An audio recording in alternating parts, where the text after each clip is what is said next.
Hello, good morning po sa ating lahat. Ang ating Bible verse po ngayong umaga ay kukunin po natin sa Psalms 143 verse 8. Cause me to hear thy loving kindness in the morning, for in thee do I trust. Cause me to know the way wherein I should walk, for I lift up my soul unto thee. Napakaganda tong message na ito. Ito po ay kumbaga humihingi tayo ng ang kanyang permit para maramdaman natin ang kanyang kabutihan, ang kanyang pagmamahal, ang kanyang guidance. Kasi nga, in the way wherein I should walk.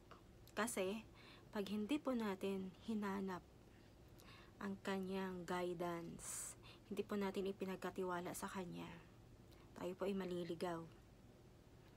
Pag yun po ay makakamit natin early in the morning po, dapat ay isik na po natin paggising natin sa umaga. Siya po ang hanapin natin para humingi po tayo ng gabay, patnubay sa buong maghapon sa lahat ng ating mga gagawin. Kasi nga, hindi niya tayo pababayaan, hindi niya tayo iiwanan kapag tayo po ay ibinigay natin ang ating buong tiwala sa Kanya.